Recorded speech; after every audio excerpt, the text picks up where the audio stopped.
Aquí comienza Hijos de Punta con Raúl Coe. Bienvenidos.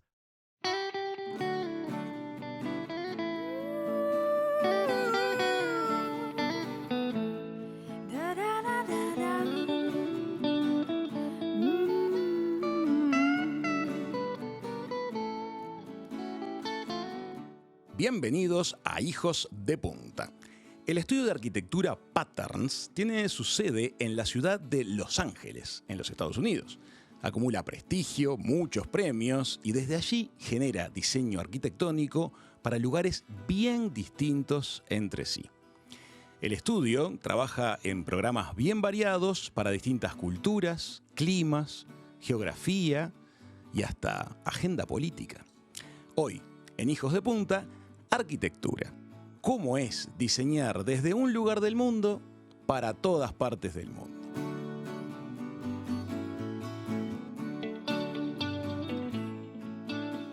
Le damos la bienvenida a los directores de Patterns, los arquitectos Georgina Ulhich y Marcelo Spina. Georgina, Marcelo, bienvenidos. Gracias por estar con nosotros. Muchas gracias. Mucho gusto.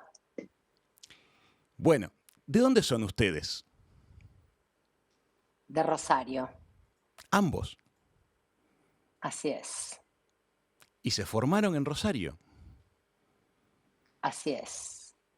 ¿Y cómo siguió esa película? Fuimos a la universidad, fuimos a la universidad en Rosario, la Universidad Nacional de Rosario, y nos conocimos bueno, yo estaba en sexto año y Georgina estaba en segundo año, terminando sexto, ella estaba terminando segundo y nos conocimos ahí. Y bueno, nada, 2 años después nos fuimos a vivir a Nueva York. Nos casamos y nos fuimos a vivir a Nueva York. Yo iba a hacer mi maestría en Columbia y Georgina hizo su experiencia en Nueva York, internships. Y después volvimos a Argentina, abrimos una oficina. Bueno, una historia larga, no sé hasta cuándo.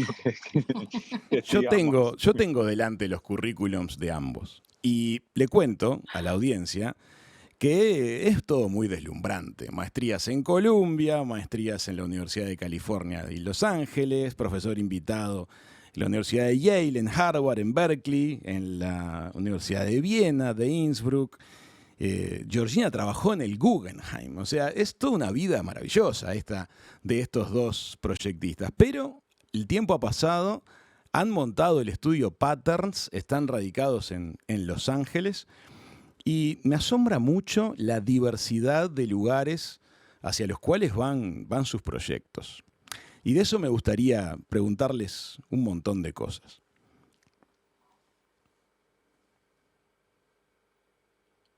Adelante. Lo primero que me da mucha curiosidad entender es cómo han ido rompiendo los choques culturales que me imagino que habrán tenido cuando empezaron a recibir proyectos que venían de lugares tan distintos entre sí. ¿Cómo es recibir un proyecto de una cultura que es muy distinta de en la que uno se formó y con otras técnicas tal vez de trabajo profesional? ¿Cómo es ese choque cultural? Bueno, creo que el hecho de vivir en Estados Unidos, eso, o sea, nos abrió un montón de posibilidades en relación a poder vivir en una cultura, o sea, mucho más cosmopolita, o sea, muy distinto a Rosario, en donde hay una cultura regional, una cultura local importante, que tiene que ver, o sea, no solamente por la ubicación geográfica de Argentina, pero también o sea, por historia, o sea, un poco como nada, historia, diría. Pero en Estados Unidos, y especialmente en ciudades como Los Ángeles o Nueva York, que bueno, fueron las dos ciudades donde nosotros tuvimos la oportunidad de vivir, es como un lugar donde hay todo. Es imposible o sería muy... no tendría sentido no abrirse a o sea, una situación global o sea, de culturas, de tradiciones, o sea, hay inmigrantes de todo el mundo.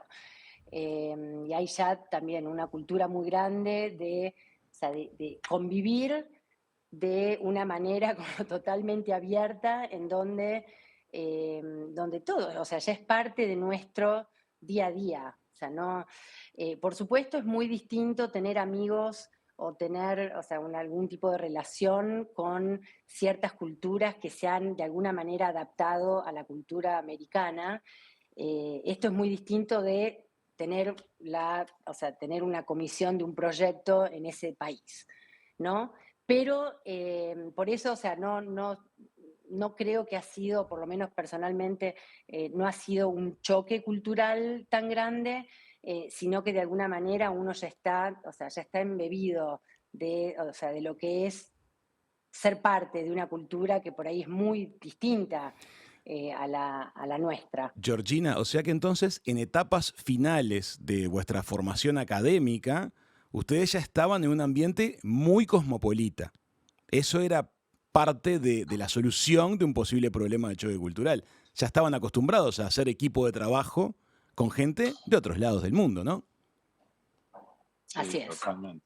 Sí. Yo creo que también tiene que ver con un poco con lo que, además de lo que decía Georgina, perdón que te interrumpa, Ezequiel, con la predisposición un poco de la parte de nuestros estudios, a nuestra experiencia cultural y radicados en Estados Unidos, en Los Ángeles o en Nueva York, de intentar también trabajar en eso, trabajar en otro tipo de lugar, ¿no? Es decir, a ver, la idea de una práctica global ahora suena un poco como cliché, pero también no deja de ser real, ¿no? Como que uno tiene que predisponerse de cierta manera, predisponer su oficina de cierta manera para que ciertos tipos de trabajos en ciertos otros lugares puedan aparecer y también tiene que ver con la conexión que tenés con el mundo, con la forma con la forma de presentar el trabajo y cómo identificarlo.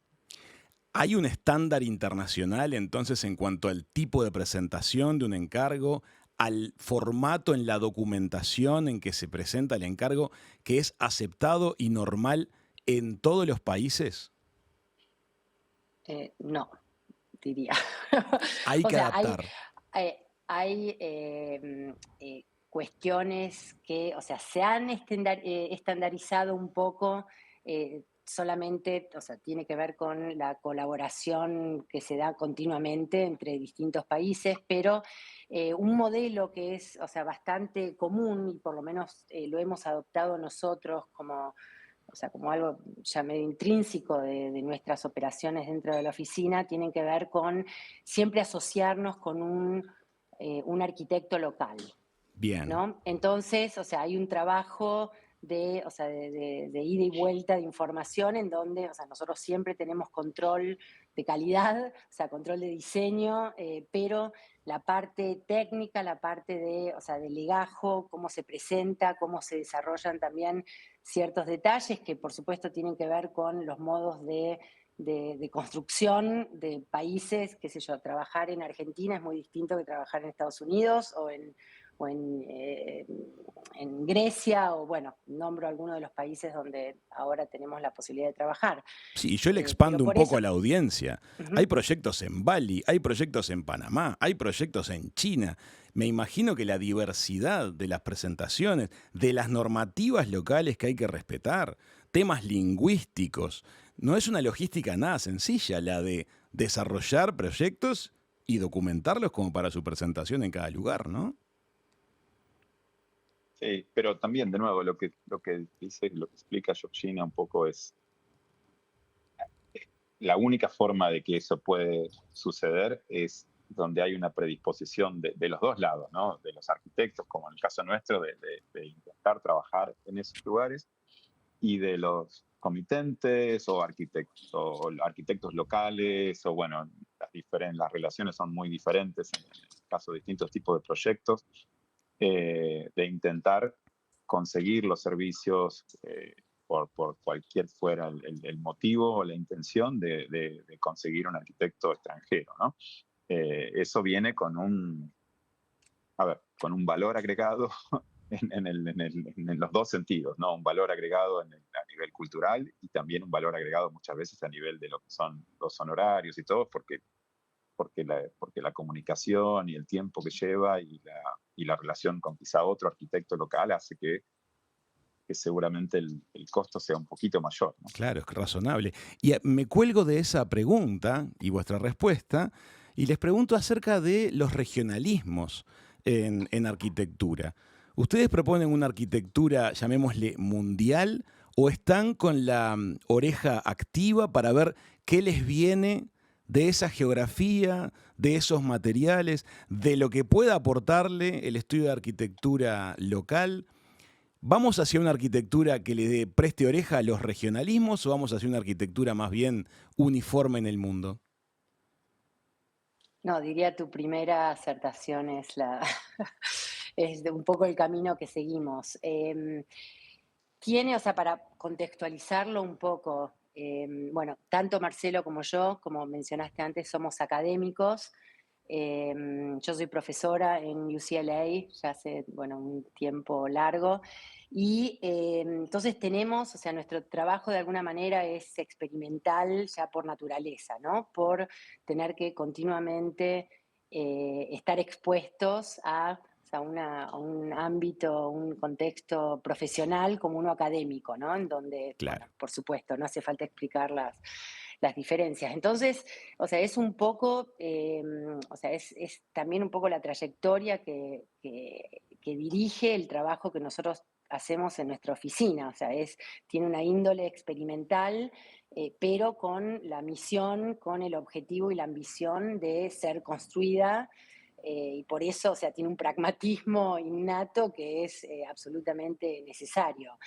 Pero bueno, tenemos una línea de investigación que va avanzando, o sea que hay ciertas cualidades y condiciones que se ven también en la trayectoria de nuestro trabajo, en donde se ve un poco esa evolución, ¿no? Entonces, esa trayectoria es un poco indistinta a todo, o sea, indiferente a todo, pero parte de lo que también para nosotros es muy importante es cómo esa línea de investigación se adapta, se transforma con las culturas locales, con o sea, el vernacular no sé si estoy diciendo la palabra, vernacular Se comprende perfectamente.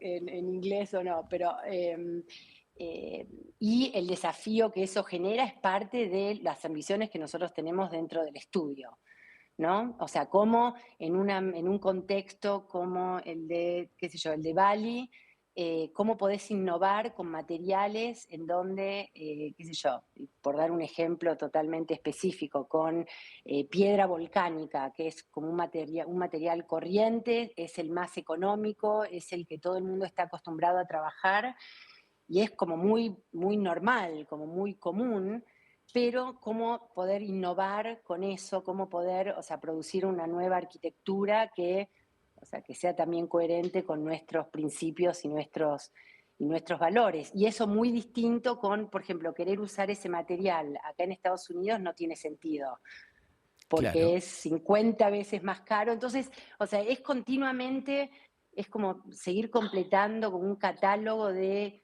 materiales, pero que materiales son totalmente o sea, aplicados de una manera totalmente distinta dentro del contexto en el que estemos y eso es lo que, o sea, nos mantiene súper activos y para mí es una parte súper importante del trabajo que hacemos. Pero es riquísimo lo que estás contando, porque tú fíjate que a ustedes han buscado y logrado que se les abran puertas en muchas partes del mundo y ustedes la impronta estética del estudio la canalizan con los materiales propios de cada lugar, con lo que los operarios saben trabajar. Bajámelo a tierra. Supongamos este caso de la piedra volcánica. Tú estás en Los Ángeles.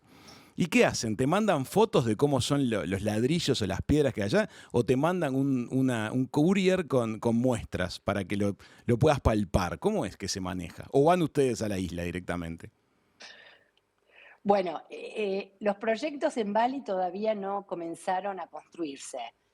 Entonces, o sea, hay toda una etapa también de como de schematic, bueno, de esquema de diseño y después desarrollo, que todo eso lo hacemos desde acá. Hemos tenido la suerte de poder ir varias veces también, entonces, o sea, cada vez que vamos, cada visita, tratamos o sea, de acumular la mayor cantidad o de prevenir la mayor cantidad de problemas que pueden llegar a existir como para, o sea, tener que, nada, para poder establecer que es una comunicación un poco más fluida, porque es muy lejos, especialmente un lugar como Bali es, eh, Sí, es sí, o sea, remoto, no es un viaje nos encanta para ir a viajar, dos días, ¿no? pero bueno, hay límites. Me parece que Georgina y Marcelo deben ser esas parejas de arquitectos que uno los ve en los hoteles acariciando superficies permanentemente y metiéndose detrás de los rincones a ver cómo está sujeto y tomado una pieza en relación a otra. Y estuvimos Eso lo mirando hago un yo, poquito más que nada. vuestras líneas de proyecto y hay cosas muy bonitas, muy creativas. Nosotros vamos a estar solapando a nuestra emisión en video imágenes de los proyectos de ustedes. ¿Dónde se referencian a la hora de crear? ¿Cuáles son de dónde se alimentan visualmente? Mira, la verdad que para serte sincero, eh, vienen de todos lados, no sé, eh, a ver, nosotros como creo que buenos arquitectos que somos, conocemos mucho de arquitectura y también conocemos mucho de arquitectura que se está haciendo, ¿no? O sea, creo que es importante estar al tanto de lo que se está haciendo, pero también después llega el momento de hacerlo nuestro y es como un poco como cuando a los perros le ponen esos conos, ¿viste? Así para que no se, para que yo, es El como, collar isabelino. Hola. claro, ¿no? Es como esta es nuestra zona y esto es lo que nosotros hacemos y tratamos de mantenernos fiel a ese, si querés, por hablar de estilo, ¿no? No es una cosa como súper definida, ¿no? Eh, pero a ver, el arte, la fotografía, instalaciones, escultura, otra arquitectura y cierto tipo de arquitectos han sido y siguen siendo súper importantes para nosotros. Pero llega un momento donde creo que lo que uno está haciendo, y de nuevo lo que decía Georgina, nuestra relación con la academia, tanto en UCLA como en SIRE, donde yo enseño hace más de 20 años, son importantes porque ninguna de estas cosas, a ver, cuando vos querés ser, primero, cualquier persona que sea más o menos bueno en algo, digamos, un deporte o en arte o en arquitectura, cuando vos haces algo, no lo puedes hacer por primera vez. Digamos, ¿no? No lo puedes Claro. hacer por menos cuando sos arquitecto, no lo puedes hacer por primera vez con un cliente que te está pagando o en un proyecto para una organización gubernamental o lo que sea, ¿no? Entonces, como que ese tipo de práctica, ese tipo de probar y hacer ese tipo de cosas es súper importante para un estudio. Y en el caso nuestro, eso también tiene un ida y vuelta con la parte académica, donde muchas de estas cosas tienen también una raíz a nivel experimental que viene de otro lado, ¿no? Obviamente, todo lo que hacemos acá tiene que ver con lo que pasa en Patterns, tiene que ver con lo que pasa con la gente que trabaja acá, pero siempre como una especie de repetición de cosas que a veces son naturales, otras veces son como totalmente sin querer, vuelven a reaparecer de una manera o de otra y se van adecuando, como decía Georgina, a materiales, a costumbres, a cuestiones que nosotros vemos que son importantes en, no sé, en Mykonos o en Bali o en Argentina o en Medio Oriente. Sí, es que es un desafío, ¿no? Porque me imagino, una pregunta que les quiero hacer. Ustedes son una pareja de proyectistas con un estudio, una responsabilidad muy grande, un equipo de trabajo numeroso. En vuestra vida cotidiana, ¿a veces se intercambian, como lo hace una pareja estándar, una foto de Instagram de una referencia? Dice, mirá, esto está buenísimo. ¿O es un nivel que ya no lo tienen más? Confiesen. Oh, No, sí, sí, sí, yo creo tenemos un que sí. montón de intercambios. Sí, vemos No, algo interesante y lo compartimos, a veces por ahí demasiado. Llega un momento en donde son las 11 de la noche, basta. Siguen yendo y viniendo Porque- fotos. Saben que otros proyectistas nos han contado aquí en el programa que la música les ayuda para sus procesos creativos, otros nos han hablado del cine, otros nos han hablado de la literatura. Y hay un puente muy lindo, hay una frase de Quevedo que es que cuando leemos estamos oyendo con los ojos a los muertos. ¿Qué tanto les influencian arquitectos que ya no están? Sí, a ver, eh, cuando vos, bueno, a ver, de nuevo, las influencias quizás son mayores. De hecho, la literatura, inclusive escritores contemporáneos argentinos como Guillermo Martínez, con el cual hemos tenido, no solamente nos ha influenciado, sino que hemos tenido como conversaciones que son parte de nuestro último libro sobre el tema de la dialéctica, y la dialéctica está presente hasta en el título de nuestro libro, que es Íconos Mudos. Súper importante. A ver, sobre los arquitectos muertos, qué sé yo, obviamente somos bastante fanáticos de la obra de Le Corbusier, digamos, quizá por una cuestión de argentinidad, de formación sudamericana, Ujú. es súper importante, y tratamos de mantener un poco esa raíz, ¿no? de identidad cultural, sobre todo en un contexto como Los Ángeles y California, donde quizá los héroes o las imágenes históricas son a veces otras, ¿no?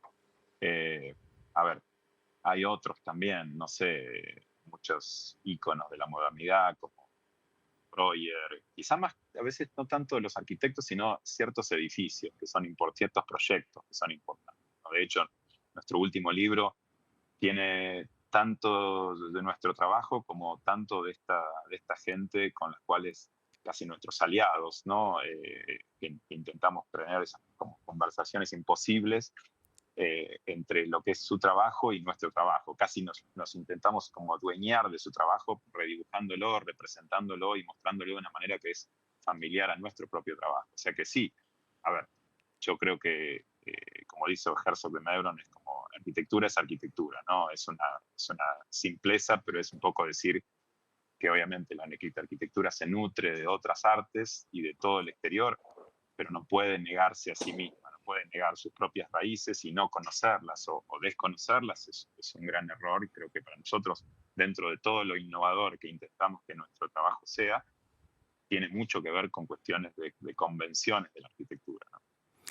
Sabes que en entrevistas recientes con personalidades del mundo creativo de distintas ramas, nos da curiosidad preguntarles acerca de si han visto lo que la inteligencia artificial parece proponer en sus ramas. ¿Han estado explorando algo de lo que la inteligencia artificial está planteando a nivel de diseño arquitectónico? Hemos, o sea, lo digo, en la oficina no hemos todavía incursionado demasiado, pero porque estamos también probando o experimentando con nuestros propios estudiantes y viendo los límites y la capacidad de AI, ¿viste? De poder, o sea, de operar de una manera inteligente. Por supuesto, es inteligencia artificial, pero puede ser bastante destructiva también, ¿no? Ujú. Entonces, o sea, en nuestra oficina es como que lo manejamos de una manera, por ahora, o sea, es tratar de entenderla, explorarla de una manera paralela a nuestro trabajo. Todavía no hemos, no lo hemos afectado de una manera muy directa. Por ahora, entonces, alguna exploración lateral de ustedes. Exactamente. Y en general, ustedes, les cuento, en nuestro país estamos afrontando en distintos grandes proyectos que han ido llegando en los últimos 2 años, varios debates acerca de la sustitución, acerca de si demoler o no demoler, si refuncionalizar o no, si construir donde todavía no se había construido. Les quiero preguntar, ustedes están en contacto con realidades de distintos países. Esto debe ser muy frecuente, ¿no? Sí, totalmente. Y creo que, a ver, nosotros, como en muchos casos, tenemos una visión del problema que no es así como un tamaño, un tamaño resuelve todo, ¿no? Una respuesta resuelve todo. Creo que tiene que ver mucho con las condiciones del lugar, con las condiciones existentes, ¿no? O sea, cuando hay algo que es importante preservar, creo que es importante mantenerlo y es importante que la arquitectura de alguna forma intente reevaluar, poner en valor ese tipo de situaciones de una forma constructiva, de una forma progresiva, de una forma que tiene cierta visión. Pero también es importante no tener miedo a cambiar cosas, no tener miedo a hacer cosas nuevas, ¿no? Y creo que si bien no es la realidad que nos toca vivir en Estados Unidos, a ver, nuestra experiencia tanto en China como en Medio Oriente, que está en proceso, también muestra que es interesante ver también las posibilidades que aparecen cuando hay decisiones que vienen de mucho más arriba, que tienen que ver con, sí, hagamos todo esto nuevo, ¿no? Hagamos una idea nueva, hagamos una idea grande, no solamente nueva, que tienen que, de nuevo, ideas que durante la modernidad nosotros como fuimos educados, ese tipo de situaciones pasaban, de un tiempo a esta parte cada vez pasan menos, ¿no? O sea, y la arquitectura se nutre solamente quizá de algunos íconos que son importantes, pero no dejan de ser situaciones aisladas. Y me subo arriba de esa respuesta para preguntarle sobre algo bien puntual. Buceando un poquito en la historia, uno ve que en tiempos ya de algunas décadas para atrás, cuando se presentaban situaciones de este tipo, estas dualidades, estas grandes decisiones a tomar, por un lado aparecía una opinión del lado de la academia, aparece a veces opinión política, aparece opinión urbanística, y generalmente se ejecuta o no en función de la opinión de expertos, de personas calificadas para opinar. Pero en los últimos años apareció un debate que empieza a suceder a nivel de opinión pública, a veces en redes sociales, a veces en otros ámbitos, pero entre personas que no tienen formación técnica. ¿Lo ven eso suceder en otras partes del mundo? Yo creo que, a ver, lo vemos suceder mucho en Estados Unidos, donde, de hecho, la semana pasada tuvimos una audiencia pública no para una municipalidad, no para un edificio enorme, sino para una casa individual en un barrio bastante coqueto cerca del Océano Pacífico, y donde ya está pautado que por esa situación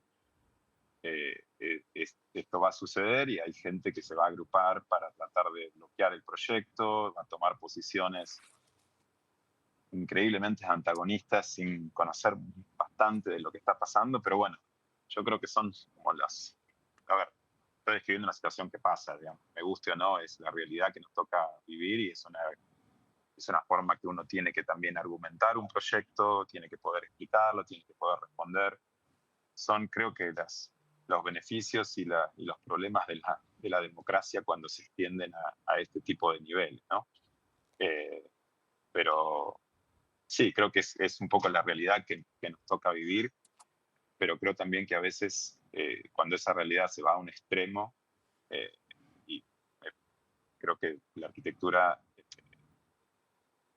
sufre y va a sufrir más y más, me parece, en la posibilidad de producir cosas nuevas, de producir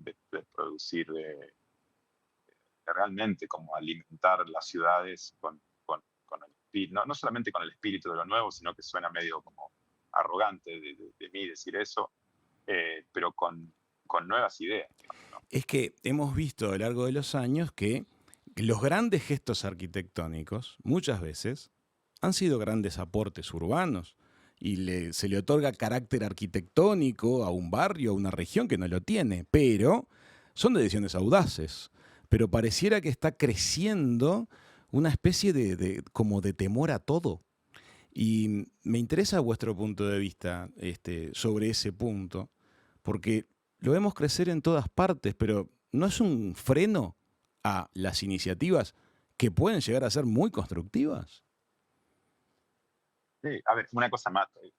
Imagínate si la Torre Eiffel hubiera sido puesta a una votación popular sobre los ciudadanos de París, hoy en día tendríamos, bueno, ciertamente no tendríamos la No Torre la Eiffel, tendríamos. tendríamos otra cosa, ¿no? Y ni siquiera tendríamos tal vez los ejes urbanos de París. Te quiero ver que a Haussmann le hubieran opinado, si yo quiero demoler esto. Y bueno, también le pusieron un freno a Le Corbusier, vuestro admirado, ¿no? Que también quería meter una picota grande sobre París. Es demasiado grande, quizás. Capaz que se le fue un poco la escala ahí. Capaz que se le fue la mano. Les quiero preguntar, ¿vuestro grupo de trabajo en el estudio cuántas personas actualmente compromete? Somos alrededor siempre entre 8 y 10 personas, más o menos. Ahora quizás somos menos que 8 por ahí. Y también hay diversidad étnica un poco en el estudio, diversidad cultural, hay gente de todas partes. Sí, o sea, al tener acceso también a chicos recién graduados en las escuelas donde estamos, pero también o sea, en todo el mundo académico también nos invitamos o sea, con otros colegas a otras universidades a dar charlas o ir a reviews, entonces siempre eso nos expone qué sé yo, a poder conocer nuevos talentos, ¿no? Claro. Que están... y bueno, y sí, o sea, es inevitable, por suerte es algo como que ya ni lo tenés que considerar. Se habla da de inglés en esa el estudio de manera. ustedes, ¿no? ¿Se habla inglés? Sí, sí. ¿Y han tenido barrera lingüística en algún momento, en algún proyecto que se complicase el tema lingüístico? ¿O simplemente hay que considerar esto van a ser más horas, algún costo adicional y va a terminar saliendo? Por el hecho de trabajar siempre con una oficina local, es como que, o sea, la parte como más por ahí, o sea, complicada de la comunicación, medio que la absorben ellos, ¿no? Claro. Pero, qué sé yo, Marcelo, que ahora estuvo unas semanas en el Medio Oriente por cuestiones de trabajo, qué sé yo, muchas cosas se hablaban en inglés y en un momento el inglés se terminaba y seguían hablando en árabe y bueno, y uno está ahí presente sin tener la menor idea de lo que se está hablando, pero bueno, eso también es parte de cada cultura y bueno, qué sé yo, hay cosas que no solamente que son, o sea, parte de la conversación de otros y no necesariamente del arquitecto, pero también o sea, de entender que es uno el que está, o sea, como que es el extranjero, ¿no? Sí, no debe Pero ser a un ver, momento muy lindo tampoco, ¿no, Marcelo? no, pero creo que a ver, yo creo que es como, tipo, vos estás yo no hago surf, ¿no? Pero me imagino que si vos estás en la ola, arriba de la tabla y la ola se mueve de una manera, como que vos estás ahí arriba y tenés que surfear, ¿no? Imagínate un proyecto que terminamos hace muy poco tiempo para un cliente que son armenios. Hay Una comunidad muy grande de una comunidad armenios, muy grande sí. en Los Ángeles Uh-huh. y tienden a ayudarse mutuamente. O sea, es que decir, bueno, el cliente es armenio y hay 2 o 3 personas más en su círculo, project manager, que son armenios. Entonces, hay una discusión en inglés, cuando la cosa se pone complicada, entre ellos hablan en armenio, ¿no? Y a la vez estamos hablando con el herrero, que es mexicano, que no habla casi inglés y que me habla a mí en castellano, y yo hablo con él en castellano, hablamos entre todos un poco en inglés y ellos hablan en armenio, y todo eso estamos hablando de un proyecto acá en Los Ángeles, ¿no? O sea Hermoso. que, Hermosa esa torre de Babel doméstica. sí, qué sé yo. Yo creo que ese son el tipo de cosas que pasan, ¿no? Que una vez que vos estás en eso, y aparte te das cuenta enseguida, porque el español mexicano no es lo mismo que el castellano argentino, digamos, ¿no? Entonces hay un montón de palabras que vos decís, ¿qué fue lo que dijiste? Claro. Y dice, no, esto, qué sé yo, esto, ok. Para los dos va esta pregunta, a ver quién la quiere agarrar. Cuando uno mira de afuera, la escala de estos proyectos, llamémosle clase mundial, porque realmente lo que estamos viendo de ustedes es de ese nivel, tiene la sensación de que el proyecto ejecutivo debe ser tan completo, la cotización y la previsión tan exhaustiva, que cuando llegue el momento de materializar, los errores van a ser muy poquitos. ¿Eso es así? ¿O en realidad la bajada a tierra está igual de llena de dificultades que en los proyectos que de repente tienen menos definiciones? Yo creo que, mira, ojalá pudiera decirte que va a ser todo eh, súper simple, pero yo creo que todos los procesos son complicados, ¿no?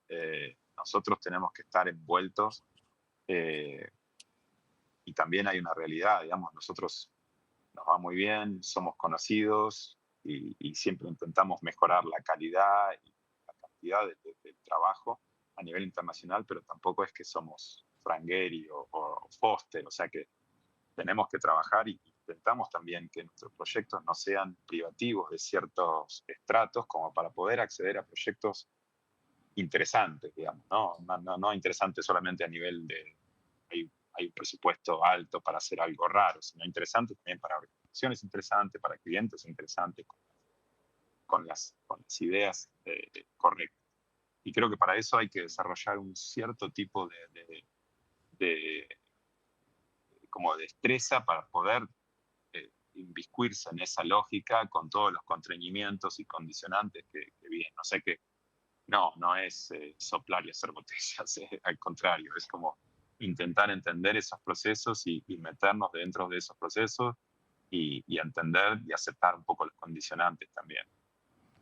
Pero hay algo, solamente para agregar lo que Marcelo está diciendo, que por ahí es distinto en Estados Unidos, o por lo menos, bueno, desde aquí y en cuanto a los lugares donde nosotros hemos tenido la posibilidad de trabajar, en donde aquí en Estados Unidos se trabaja de una manera colaborativa que ya es como un poco obscena, ¿no? Como que son equipos, o sea, hay equipos de 5 oficinas distintas, o sea, el ingeniero siempre es otra oficina, el ingeniero mecánico otra, ingeniero civil otra, o sea, y en Argentina nosotros estábamos acostumbrados, o sea, si bien la escala de los proyectos en Argentina por ahí son un poco más chicos, bueno, más o menos, pero donde, o sea, el arquitecto tiene una agencia más grande, ¿no? De control en el proceso de diseño y en el proceso de trabajo.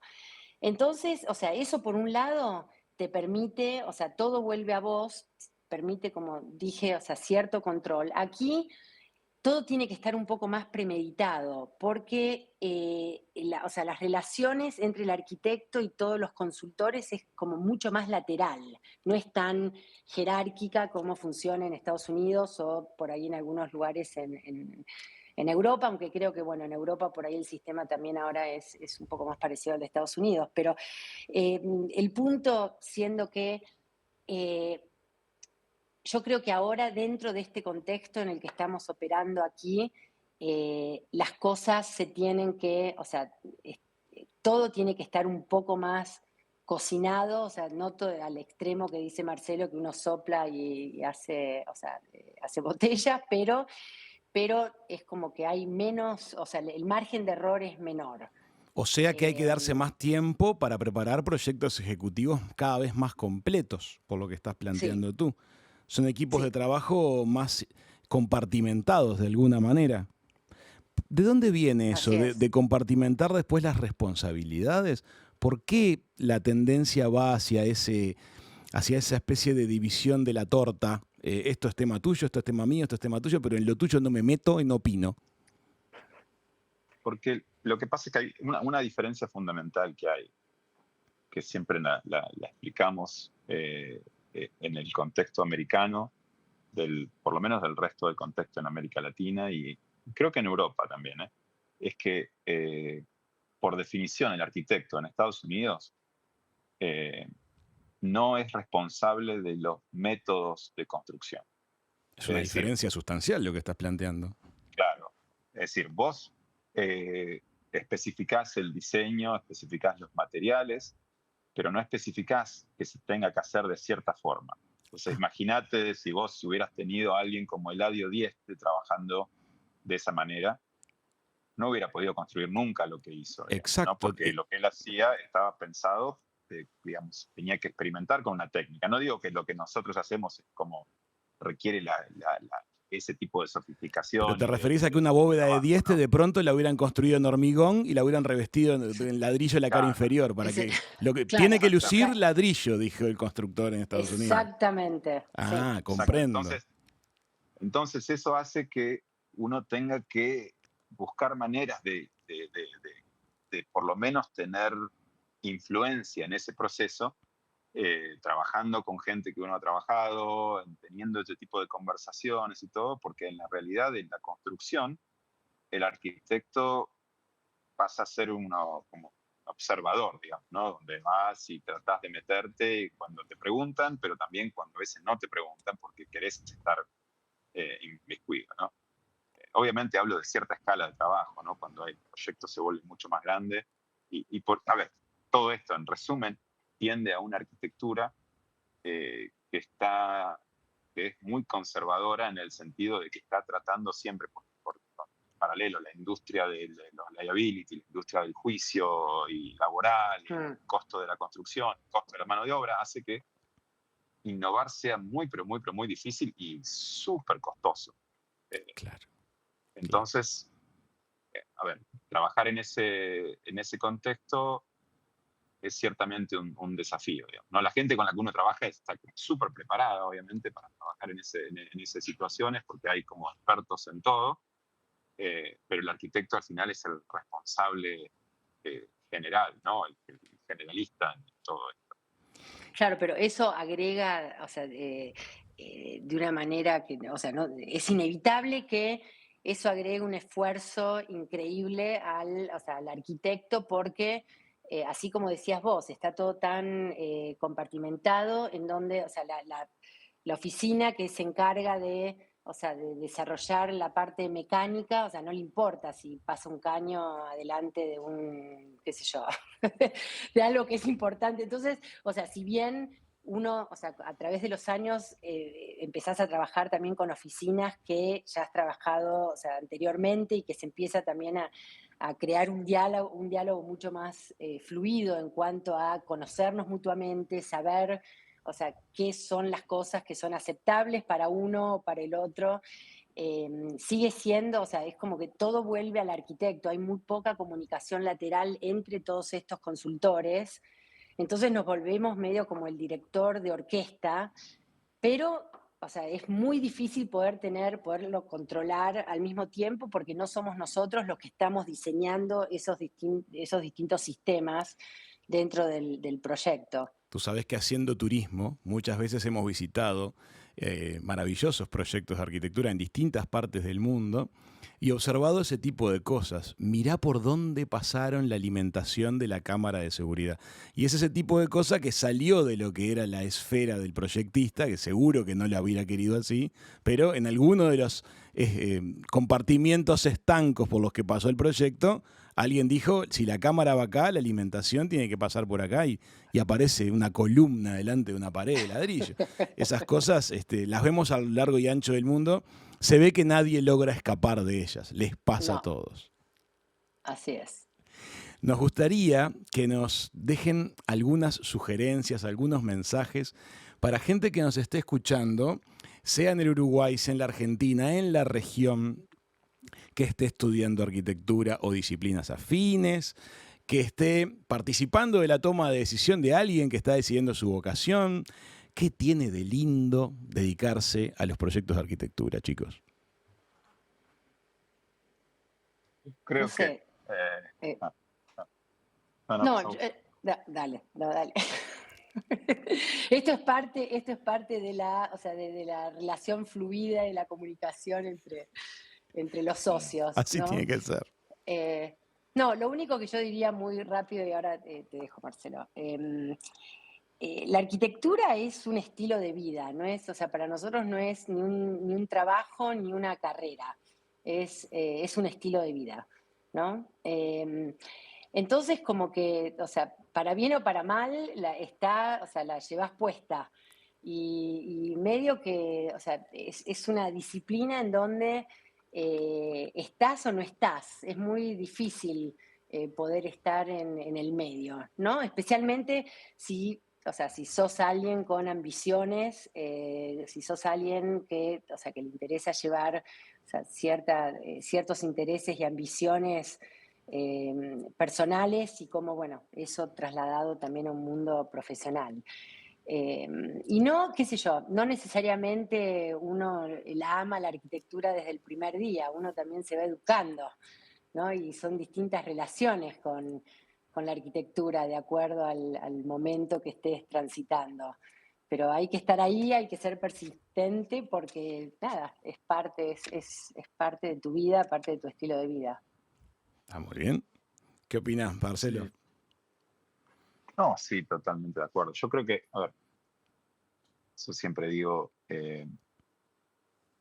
uno crece en lugares, ¿no? Y la asociación, las memorias, los lugares que uno se acuerda, tarde o temprano, digamos, más allá de paisajes o rasgos naturales de las ciudades donde uno creció, tienen que ver con la arquitectura, ¿no? Quizá algunos no con grandes arquitecturas, sino con lo que sea, ¿no? Con las casas en el barrio donde uno creció, la plaza, la calidad de esos lugares, las promenades o las peatonales o los bordes en el río o algunos edificios. Entonces, a ver, entender que ser arquitecto implica trabajar y participar de ese proceso y darle forma y da a ese tipo de contenido que quizá todo el mundo, digamos, más o menos consciente, consume y se nutre día a día, me parece que es súper importante. O sea, que le diría a la gente que le interesa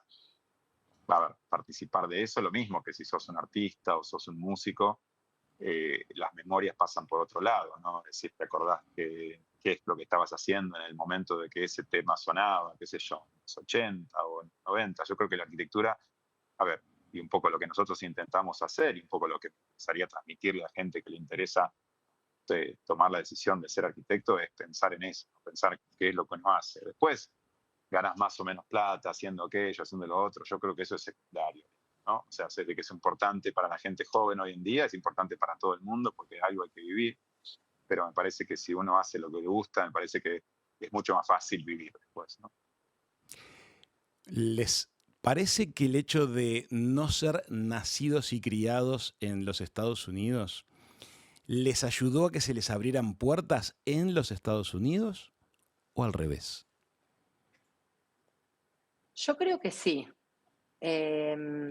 Si bien es, como hablamos antes, es una comunidad súper cosmopolita, uno sigue siendo o sea, como un ser medio único, ¿no? Como bastante exótico dentro de ciertos contextos, ¿no? Entonces, o sea, la idea o sea, de habernos formado en Rosario, o sea, habernos instalado en Estados Unidos, o sea, tuvimos la suerte de poder construir, bueno, el edificio en China particularmente al principio de nuestra carrera, entonces es como, oh, wow, o sea, ya hay como una noción global que no hace falta ni explicarla, ¿no? Entonces yo creo, o sea, todo eso se dio de alguna manera no solamente por estar acá, sino también por haber establecido contactos, haber conocido, qué sé yo, personajes que también, o sea, son partes de otras culturas y que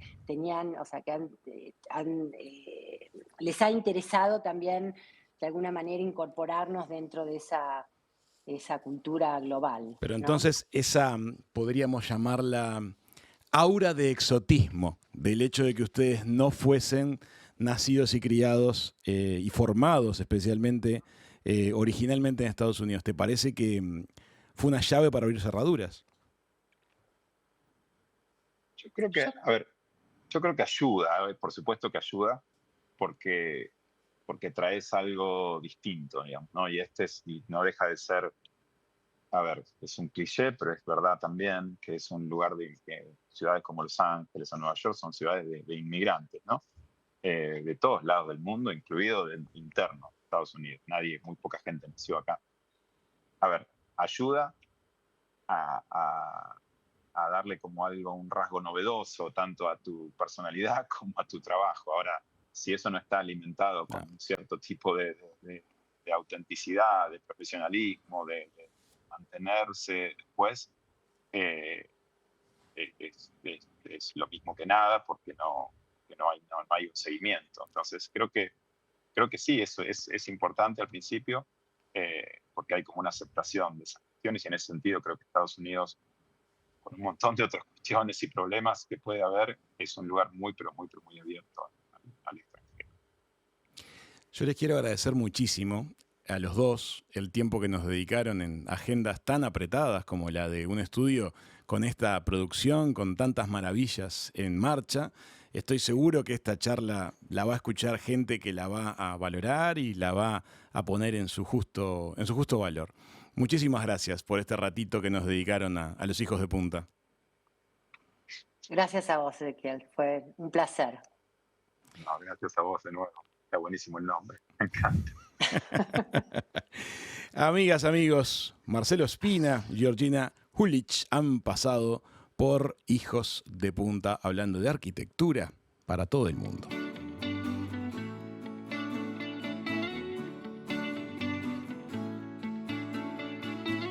Esto fue Hijos de Punta.